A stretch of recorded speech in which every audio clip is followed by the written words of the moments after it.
first warm-up is going to be the hand extensions. So what you're going to do is you're going to line up your wrist, knuckles in front, and then drive your knuckles back as if though to put your wrist into extension. All you're going to do from here is you're going to open up your hands like this as wide as humanly possible without rotating your wrist. Again, keeping them nice and neutral in alignment with your shoulders. You're going to do this 10 to 20 times.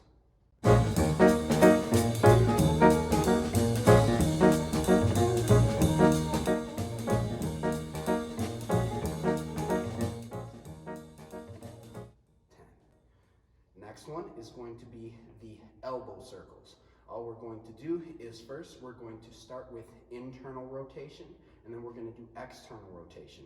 You're simply going to keep your shoulders down and back, and you are going to rotate in a circle coming inside, so coming towards your legs first, and then we're going to reverse that, okay? We're going to do 10 and 10. You can go up to 20, 10 to 20 reps. 1, 2, 3, 4, 5, 6, 7, 8, 9, 10. Reverse. 1, 2, 3, 4, 5, 6, 7, 8, 9, 10. Now notice how I'm really exaggerating on this external rotation, so you can see my full palm as I'm fully externally rotated, and when I'm internally rotating, I'm literally trying to get my palms facing away from me every single time, okay? For the full 360, if you will, for the rotations, okay? The next one is going to now be the shoulders, okay? So you can call this trap or shoulder circles. It goes like this. Up and around, up and around. And then we're going to reverse that where it's going to be up and around the opposite way, okay? 10 to 20 again. We're going to do 10 for this video. 1, 2, 3, 4, 5, 6, 7, 8, 9, 10. Reverse. 1, 2, 3, 4, 5, 6, 7, 8, 9, 10. Notice how I keep my chin tucked back, my butt nice and tight, so I'm not using my low back whatsoever this entire time. The next one is going to be the arm circles. So what we're going to do here is we're simply going to come up and around with our hands. Okay? We're going to do this 10 to 20 times. That's 3. Again, keeping the chin tucked back, the butt nice and tight, so we're not using the low back. And we are at 1, 2. This is 10 to 20 again, okay? This is 10. I'm doing 10 for this video. 4, 5. Posture is key. Always maintaining that chin tucked back, butt nice and tight. And I want big circles. As you see, I'm coming here, here, and then I'm expanding, okay? Really focus on what I'm doing here. Okay, now the march, okay? So for the march, all I'm gonna do is I'm gonna drive my knees up as high as I possibly can, alternating from side to side. We're gonna do 10 to 20 reps.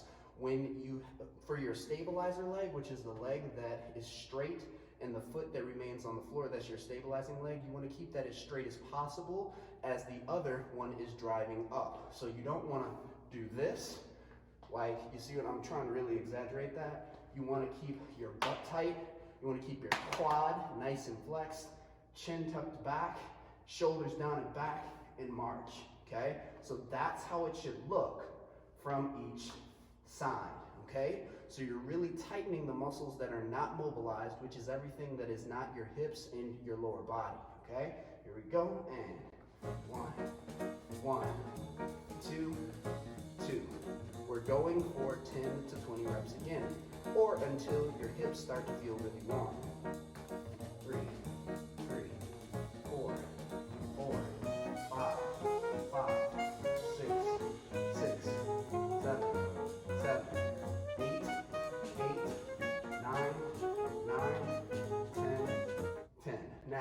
notice on every single one of those reps, I'm keeping my toes facing up, not pointing down. That is dorsiflexion versus plantar flexion, okay?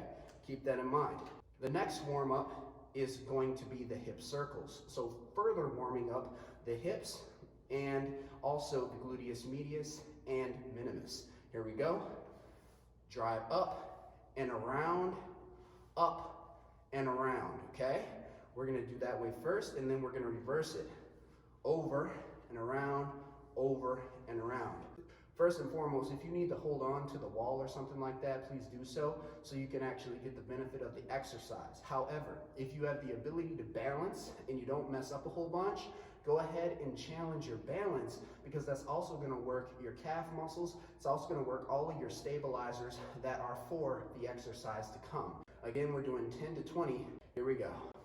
1, 2, 3, 4, 5, 6, 7, 8, 9, 10.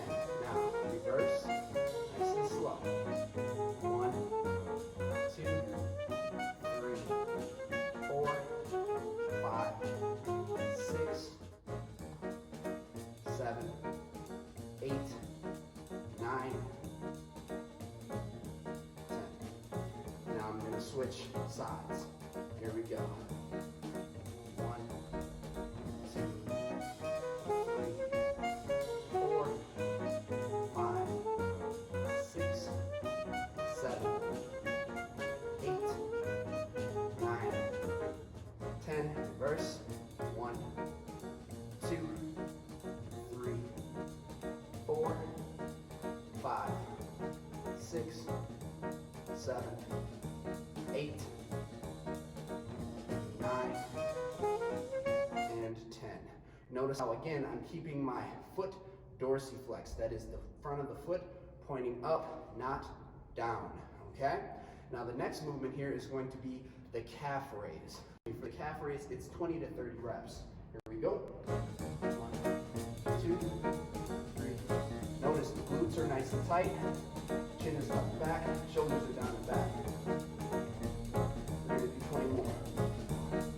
2, 3, 4. Knees are back, quads are tight, butt is tight. 10 more. Make sure your toes are in alignment so you're getting equal tension on both calves. And I'm also not smashing down. When I come down, I'm barely tapping my heel to the floor, and then I'm driving up as hard as I possibly can, as if though I'm going to jump, okay? Now, the next movement here is going to be the round the worlds. Round the worlds, we're gonna do 4 per side. Simply, that is a front lunge, a small one, and then a big front lunge. And then we're going to do a reverse lunge, and then we're going to do a lateral lunge. Now, for the lateral lunge, just make sure you keep your hip back and your knee in alignment with your heel as best you can, okay? So that's number 1. Here we go. Again, it's 4 per side. Big lunge, reverse lunge, lateral lunge. Balance is key here. Small lunge, big lunge, reverse lunge, lateral. Last one, here's 4. Small lunge, big lunge to open up that hip, reverse lunge, boom, lateral lunge. Now let's switch sides. Small lunge, big lunge, reverse lunge, lateral, boom. Small lunge, reverse, big lunge, reverse lunge, lateral. From the side, but same side, just showing you a different angle, different view. Small lunge, big lunge, reverse lunge, lateral. Notice how I keep my butt back, so I'm hip hinging before I do the lateral lunge every single time. 4 and 4. The next one is going to be jumping up and down for 30 seconds. I'm gonna set my timer and begin. Keep your hips back and land gently. Just waking up the central nervous system and the peripheral nervous system.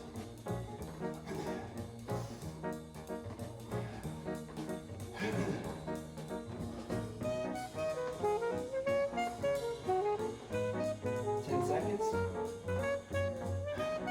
Notice how long my spine is, chest is up.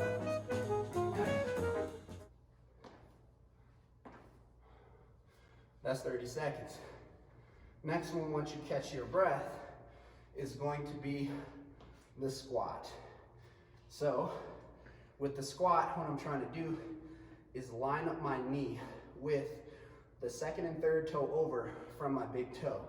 So we're doing 10 to 20 of these reps. Make sure that your toes are in alignment. You can even use a line if you have that in front of you. And make sure that you're giving equal tension to both heels, because that's where your weight should be distributed, in your heels. Show you from the side. I literally have a line right here, so it's perfect.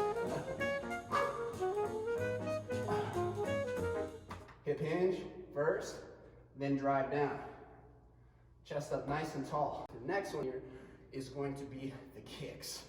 So for the kicks, this is for the hamstring, and it's very important that you do this right, because what you're doing is you are essentially getting the confidence of your Golgi tendon apparatus, which is your stretch reflex. Now, if you don't do this right, you could overstretch, overextend, which leads to some form of injury, okay?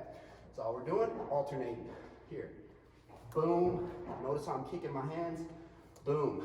Now, progressively, you want to try to lift your hand higher so you have more range of motion that you're giving your hamstrings dynamically for the workout to come. Boom. Boom. 10 to 20 of these. Boom. Boom. Now notice my stabilizing leg is as straight as humanly possible. Don't have a lot of bend in my knee. On the foot that's on the floor, keep your eyes on it. That knee barely bends at all. Boom. Boom. Boom. Do 3 more. 1, 2, 2, 3, 3. The final movement is going to be torso and hip rotations. What we're trying to do is keep our trunk, which is from the hip up, nice and long, and we're trying to push our butt back as hard as we can on the way back. On the way forward, we're trying to extend our hips, okay? So it looks something like this. I'll do it from 2 angles so you can really see it. We got 10 to 20 each way. I typically prefer 20 because hips are very important. They're used quite often, and most people, they don't stretch them, and they do not even work them enough to keep healthy knees and joints in general. 1, 2, 3, 4, 5, 6, 7, 8, 9, 10. Notice how straight my legs are. I'm getting the benefit of stretching my hamstrings dynamically a second time above and beyond the kicks. You can put your hands together praying style. It's my favorite. Or you can have your hands out like this to kind of create a psychological counterbalance of the movement that you're doing. Now, we were going from what is this, clockwise. Now we're gonna go counterclockwise. So here we go. This is a different angle for you to not see. Notice, sticking my butt back, hips forward. Butt back, hips forward. Legs straight to stretch the hamstrings, and keep going.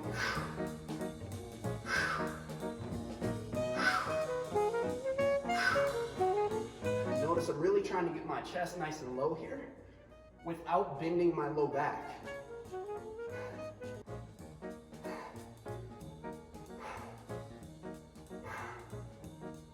You really feel that stretch the hamstrings dynamically. Now, go at the speed that is cool for you, okay? If you're more advanced, or if you're starting to feel really warm, like you're sweating, you can go a little bit faster.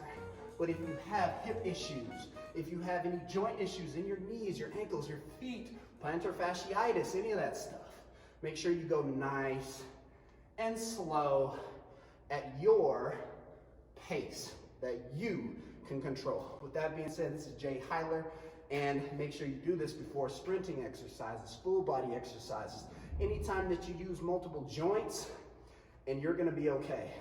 You're gonna have a better workout because your central nervous system, peripheral nervous system, muscles, joints, ligaments, everything is going to be awake. So therefore, you're gonna have better range of motion and better contractile strength and control, and proprioceptively, which is how your body feels around you in space, it's going to have a better time doing so. All right, so make sure you do this, do not skip this. After your workouts, make sure you cool down for 15 to 30 minutes on some form of light cardio to burn residual fat, as well as to convince your body it's time for digestion and recovery. After that, make sure that you stretch. You stretch. You gotta return your muscles to the original length. That's called homeostasis. If you don't do that, eventually it could lead to some form of inflammation in your joints or just weakness when you're trying to get stronger. With that being said, you guys have a blessed one. We'll talk soon.